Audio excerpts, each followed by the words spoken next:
Every year around this time, I have to listen or read the ongoing debate on whether Die Hard is a Christmas movie or not. It is. Shut the fuck up about it. Just get over it. It's a Christmas movie. Done. Because now we got something new to debate over, and that's whether Detective Night Redemption is also a Christmas movie. Oh, goddamn, holy shit. Here we are. Detective Night 2 Redemption. It is directed by Edward Drake. It's co-written by him and Corey Large. They suck. You see their names in a movie? Run! Just fucking run! Or close the window as soon as you can. If you see those two names on a movie, get out of here. Unlike Randall Emmett, these guys don't have a fucking Irishman to fall back on. Oh my god, what is this movie about? Well, it is the sequel to the movie that came out only a couple months ago. Oh my god. Yeah, we've got Bruce Willis again, back as Detective James Knight. Yay! And some other characters from the first movie, the criminal guys. And then we've also got Paul Johansson. Holy shit! Paul Johansson does something I wish more people in these movies would do. To the fucking scenery. Go for broke. Turn that shit up to 11. And just be crazy with it. Paul Johansson, you make this movie kind of watchable because of how awesome you are. So who does he play? He's this freaking Christmas bomber. See, you can see it on the cover here. He plays Ricky Conlon, this guy who helps people at prisons and stuff like that, but what he's really doing is recruiting for his army of anarchists that are going to take over and destroy the whole system or whatever. So here's what's going on in Detective Night Rogue. Sorry, Redemption. The last one was called Rogue. Right. So Bruce Willis, he kills some people in the previous movie, and now everyone's just like, nah, that's not good. You're in jail. So he's in jail. And what's going on while he's in jail? Well, he's meeting Ricky Conlon along with a couple other criminals from the first movie.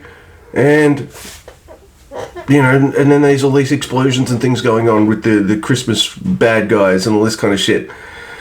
And it turns out that the cops, the CIA, the FBI, can't find any of these guys running around in Christmas outfits to take them out. They can't fucking find them in New York City.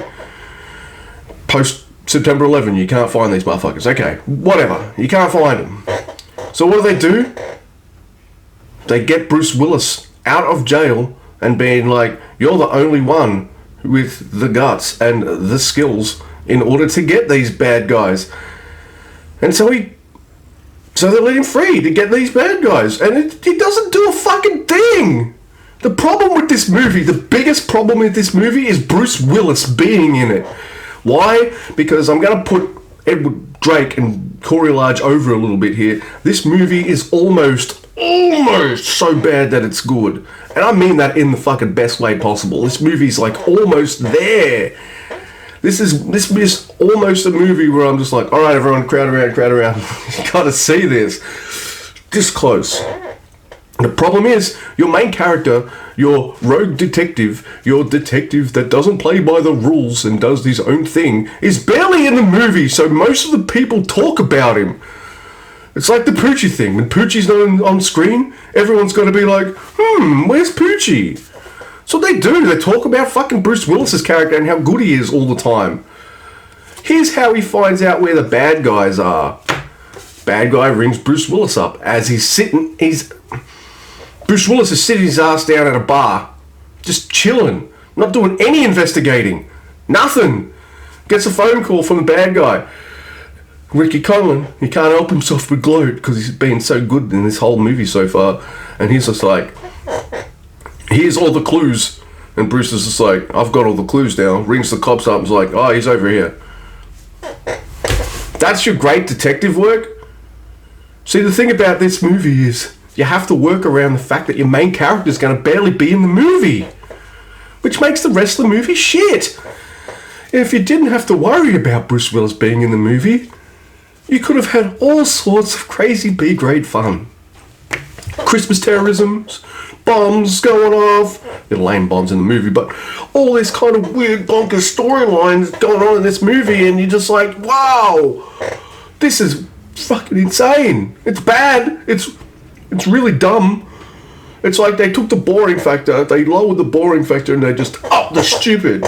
And I'm just like, yeah, alright, yeah, I'm in for that. But then they also have to work around what makes these movies boring, and it's the fact they got to work around Bruce Willis because he's only there for a fucking weekend. Oh, Paul Johansson though. Man, you made Detective blah blah blah worth watching. And I'm so glad that Lachlan Munro was in this movie again, and he gets to save the day in a wheelchair by shooting the bad guy. I'm just like, why are you even anywhere near the crime scene? There's a billion cops in New York. And why is the cop saying that the CIA can't really help them? The CIA is not allowed to work in the United States. Isn't that one of its things? I've watched a lot of shit, and that's probably something in it that I've heard. So yeah, the baddies in this movie is kind of cool. I liked him. I kind of like how stupid this storyline is too. And yeah, I'm giving this 2 points. Pretty much 1-2 for fucking Mr. Ricky Conlon, aka Philip Johansson. Chewed the scenery, made it fun. I didn't need that many breaks in this movie either, so there is that. My ADHD brain was able to be like, wow, this is really dumb. Whoa, what's going to happen next? And then just get frustrated at Bruce. So yeah, I guess it's got Christmas elements in it. Not really. I mean, you can debate all you want, but does anyone ever really care about this movie enough? I think I care about this movie more than anyone else, and I didn't like it. Another one done. How many more are left? I want Mr. Willis to have his retirement and go away. No offense, but your movies stink. Get out of here. And can you take Corey Large and Edward Drake with you? They need to be in retirement as well. Thank you. Please and thank you. That would be my Christmas present. Ta. Fuck, there's one more of these.